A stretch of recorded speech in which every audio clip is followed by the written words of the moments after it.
there is a fatwa by Sheikh Saleh that does say that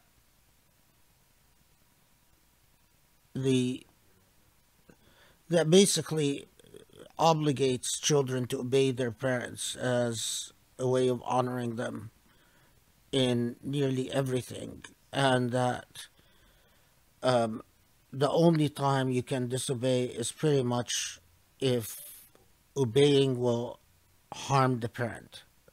Like, if a parent wants to drink alcohol and says, "Bring me the bottle," then according to this fatwa, you might say, "No, I can't do that because that's not healthy for you." I see this as deeply problematic, and let me put this in context because this is a really important issue, and I can't emphasize how important this is.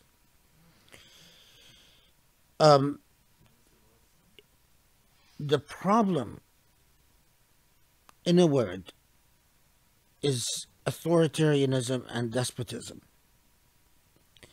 The irony is that the early generations of Muslims, the very first generations, sprouted and thrived and flourished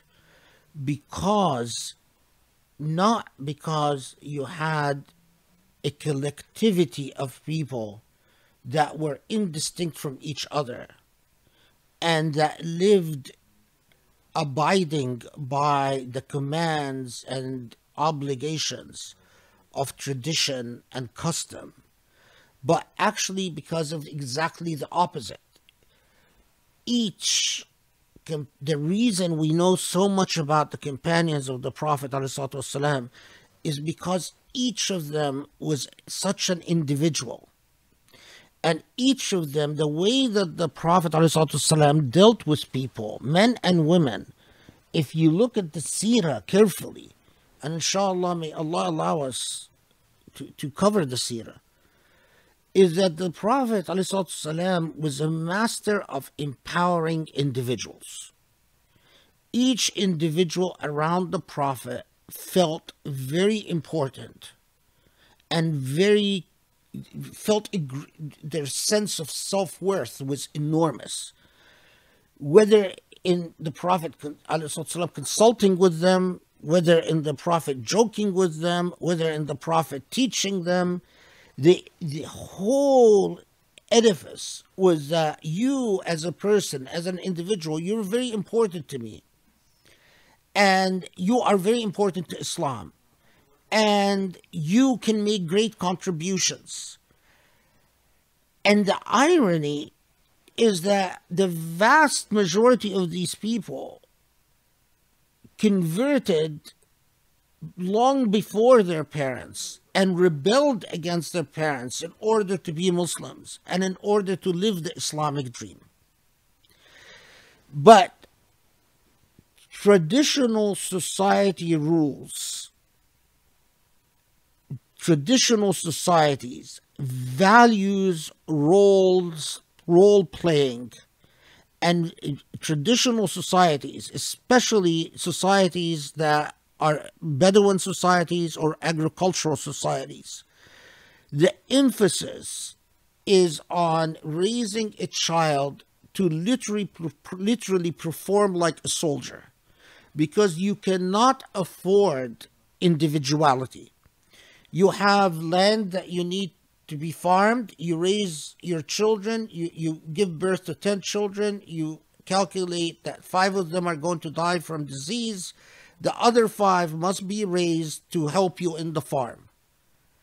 That is the way you're going to preserve life. If you are in a Bedouin society, you have to raise your children. Again, X number are going to help you maintain the tribal duties.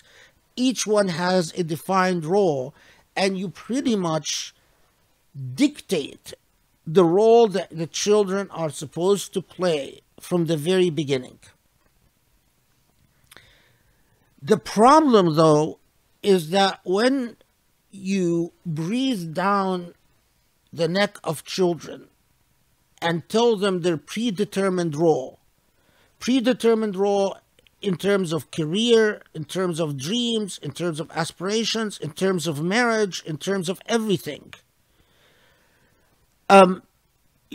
it might help survival, but it destroys civilizational aspirations, because civilization is created out of creativity and imagination and ingenuity and invention. That's what creates civilization. And sustenance societies that focus just on survival and sustenance, do not encourage creativity, ingenuity, individuality, or invention. You want people to just perform like soldiers. And so much of our tradition,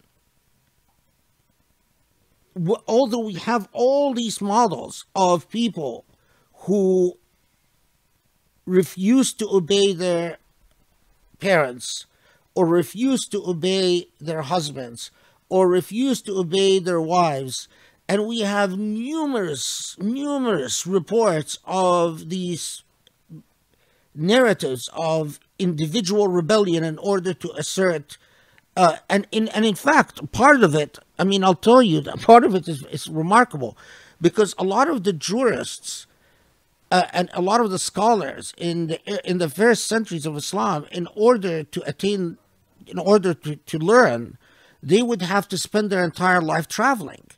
And so they would have a wife in Kufa, and they spend 10 years traveling, collecting hadiths or reading with scholars in Egypt and in Morocco, in Damascus. And often that was done by asserting individuality and saying, I'm not going to play the role that is predetermined for me. I'm going to pursue that role of pretty much adventure. I mean, adventure, but in a way that, because you're going to have to travel and seek knowledge and all of that. And of course, you know, if it was traditional roles, you wouldn't have traveled anywhere. You wouldn't have explored anything. You wouldn't have investigated anything.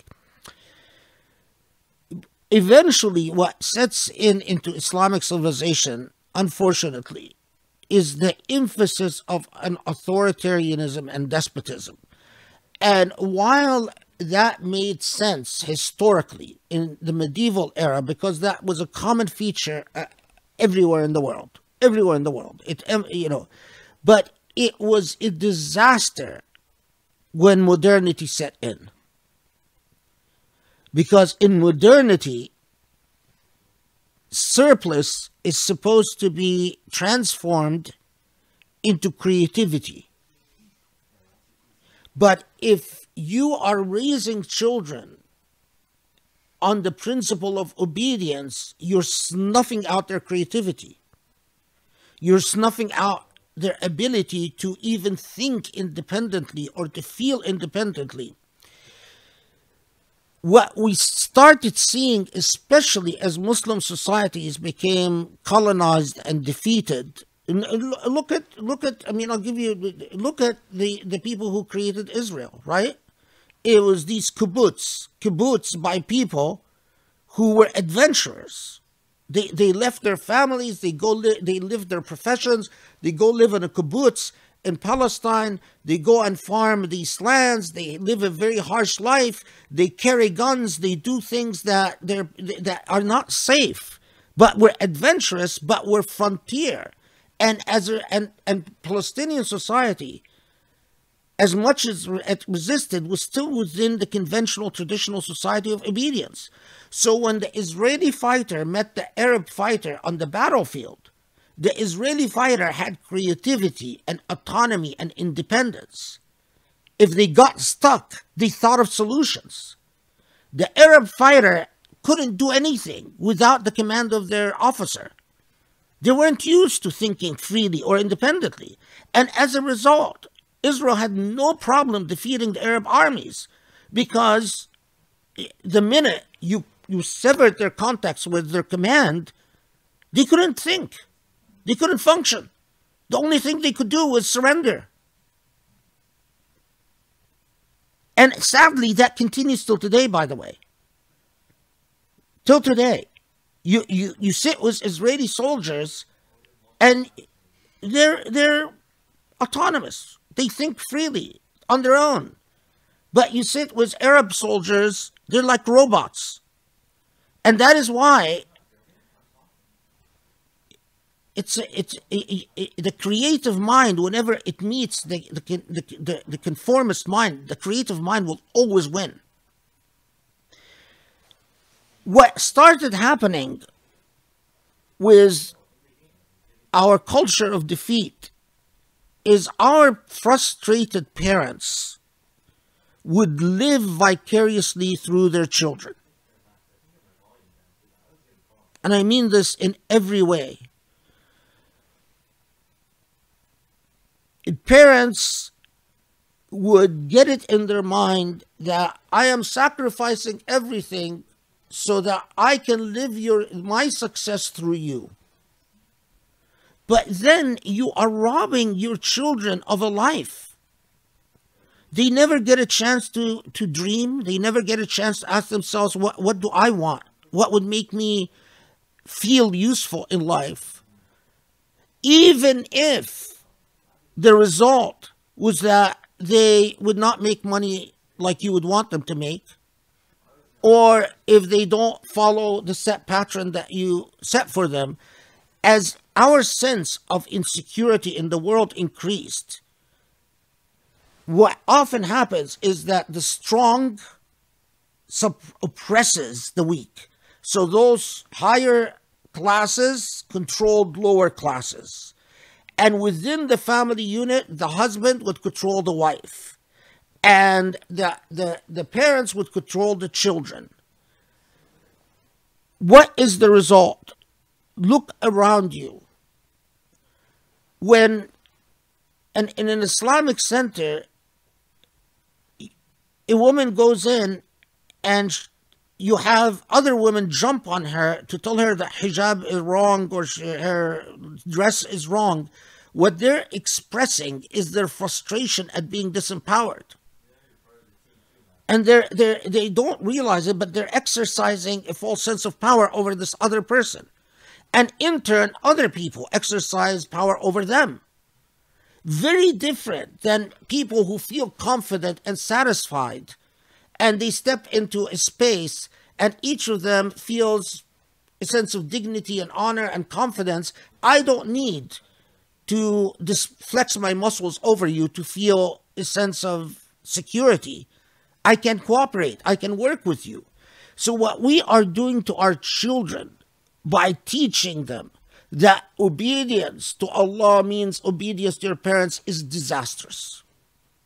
Put bluntly, is disastrous.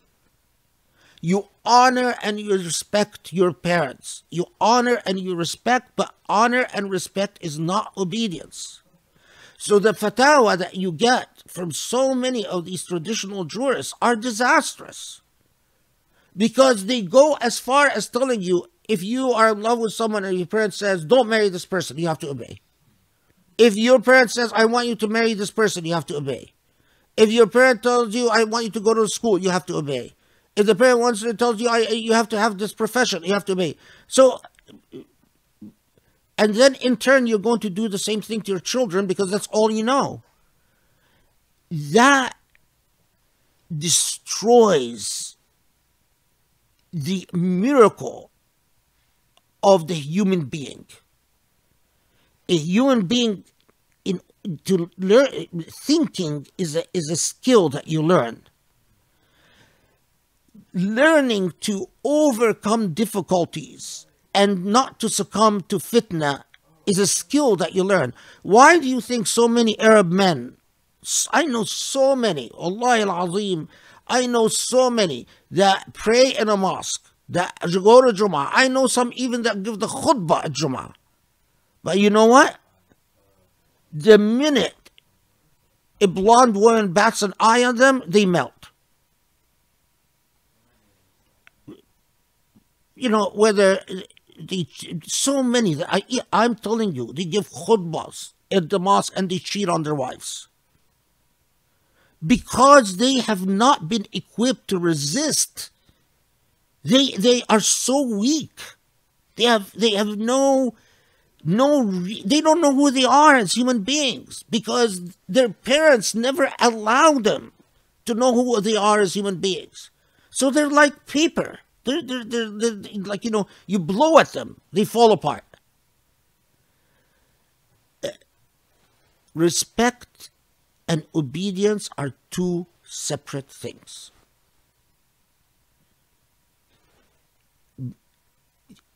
And that is an art. The way I respect my wife and honor my wife is not by telling her you must obey me, but by encouraging her to be her own self and feeling happy that she is her own self. Similarly, a child and a parent, with a parent and a child, in all relationships, because I'm sure my wife does the same with me, otherwise it would be really ridiculous, that you as a parent, you have an obligation to always ask your child and be sincere about it. What do you want to do? What do you feel about this? You give them advice and direction and you protect them. But ultimately, in order for them to learn to walk and run, they have to fall. And you have to accept that. I commend the woman who wrote this question in being alert to this, because it has produced so many disastrous consequences. I was fortunate. May Allah bless her soul, my mother, she took me out of 3 Arab schools because in these schools the teachers treated the students like they are soldiers in an army. And my mother would always emphasize, it doesn't count unless it is your own path. If you just do what I tell you to do, then you will never will know how to worship Allah or how to be in a true relationship with Allah, because your relationship is simply derivative from me. The minute I'm not in your life, you'll fall apart. She would tell me that. And she was right. Because you know what? When I left home and came to the United States and I was 19 years old, all the friends that I knew, the minute they were away from their parents, they started drinking and they started sleeping with women, and they started, because their whole religiosity derived from their parents. Because my religiosity was sincere, in that, as messed up as my experiences were, but they were my own. I knew how to resist, and I knew how to chart my own path. And it was not derivative from my mother. My mother didn't need to be there for me to do what I believed is the right thing. I don't know how many of you have children, and if you have been raised by an authoritarian parent, it's never too late. It's never too late to liberate your intellect and spirit. It is your obligation to do so. Whatever you do because of the paradigm of despotism and control is not from God. God gave us autonomy. God gave us freedom of choice. How could it be that God gives us freedom of choice and a parent takes it away? Or a husband takes it away? How? It doesn't make any sense.